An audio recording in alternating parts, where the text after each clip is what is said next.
Hello one and all to this video. What I'm going to be discussing today, as the title clearly explains, I'm going to be debunking the evidence that is supplied for the Mandela effect. For those who don't know what the Mandela effect is, it's conspiracy theory lingo for false memory. It's described in the Wikipedia article as a phenomenon where a person recalls something that did not happen or recalls it differently from the way it actually happened, where the reasoning behind this phenomenon is not because of some sciencey thing like this video explains, which I highly recommend you watch, but the explanation for this event is simple. It occurs because we are splitting into a different universe due to people who time travel or transpire through different universes. Do keep in mind that I am merely just trying to debunk these examples for entertainment purposes only. Nothing more, nothing less. Except for more views, but us YouTubers don't say that bit. The first one is of course Nelson Mandela's death, which is the key event that gave the Mandela effect its name. What happened was, when Nelson Mandela died in 2013, a lot of people started making noise saying that they remembered Nelson Mandela dying back in the 80s in prison. My explanation for that would probably have to be the fact that how could you believe that for so long? Yeah, you could avoid the news that he left prison or something, even though that might have been a bit hard back then, but you definitely could not avoid the news of him becoming the South African president, especially since he was the first president for South Africa. So it's weird for someone to not know that a guy as influential and inspiring as Nelson Mandela was still alive. Ah yes, Looney Tunes. Looney Tunes. This one's a simple explanation, and you're going to see a lot of examples having this same explanation that I'm saying right now, which is people would most oftenly fill in the blank or replace it with the most common name or spelling of the title. So with Looney Tunes, you would confuse it with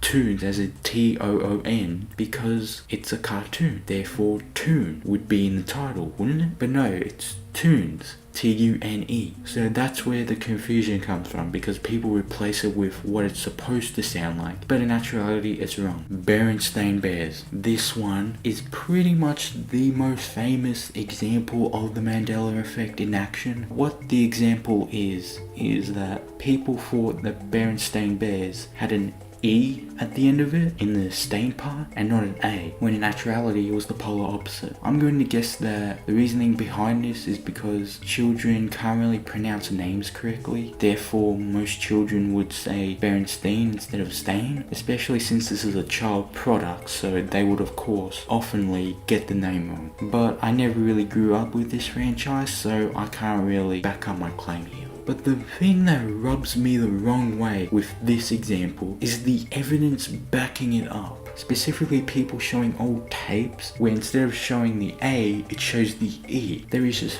one word that can debunk this whole evidence: typo. Next one, Curious George's tail. This one's similar to the Looney Tunes one, where people would most commonly think a monkey would have a tail. So therefore, people would think Curious George would have a tail. But turns out he doesn't, because the artist decided to not include that. So moving on. Sex and the City having the name Sex and the City, not in the city. It's definitely prevalent because and the would most oftenly be sped up in the name, and if you say it so many times, it sounds like in the city, not and the city. Sex and the City, Sex and the City, Sex and the City, Sex and the City, you get the picture. Sketches not having a T in it. Again, same with Looney Tunes and Curious George. People would most oftenly get the word Sketches and think it's the same as the company's name, Sketches, when in actuality they don't include a T because they're trying to be more unique than that. Another example of that, Fruit Loops. People think they use the correct spelling of fruit, but in actuality it's just two O's instead of a UI. Monopoly Man and his monocle. This is again similar to the previous examples that I just mentioned, where most oftenly people relate old 1920s men with top hats and a black suit to have monocles, but he didn't have a monocle. Pikachu's tail. I don't ever remember thinking that his tail had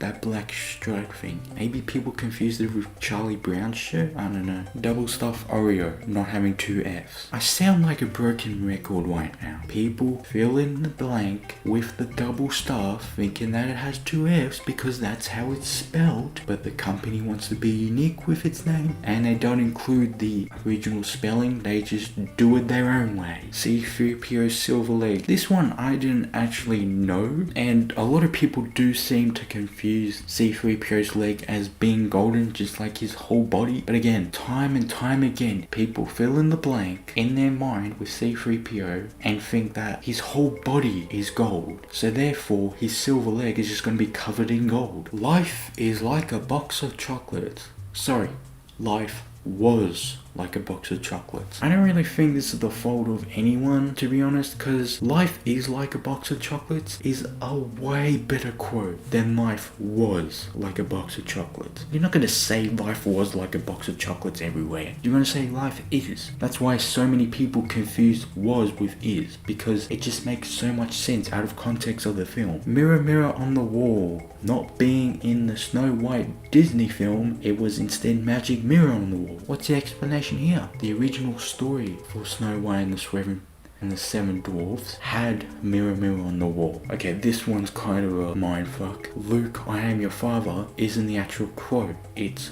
no, I am your father. This again has the same explanation as the Forrest Gump one, where it just makes so much sense putting in Luke's name instead of no out of context of the film. But the reason why it's kind of a mindfuck is because the original voice actor for Darth Vader specifically said, Luke, I am your father, in an interview about Star Wars. When I first saw the dialogue that said, Luke, I am your father, I said to myself, he's lying. For that bit, I don't know, he probably had memory loss. This example says that people think Freddie Mercury ended the song We Are the Champions with the tagline of the world, but in actuality he didn't. So many advertisements or movies that would use this track would put of the world at the end because it sounds so much better than just saying we are the champions and just cutting it off there. So people would have the misconception that the last lyrics of the song would be of the world because they hear it so much in movies, but it's not. Number of US states. The correct answer is 50, but some Americans and foreigners alike recall learning that there were 51 or 52.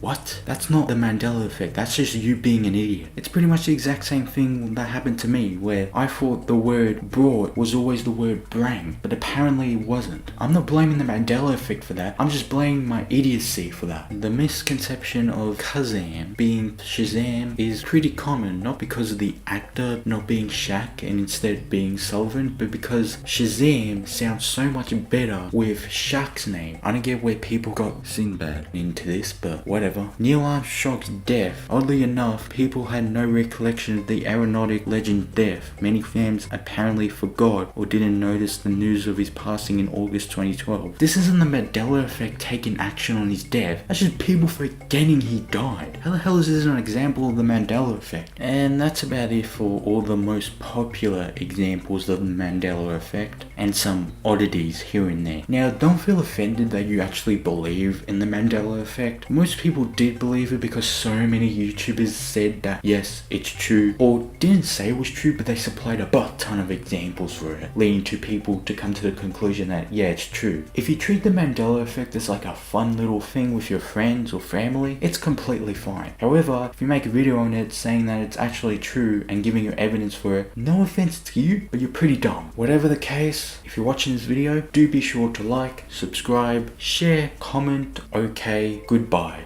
Wait a minute, didn't I always say bye? Whatever, okay, bye.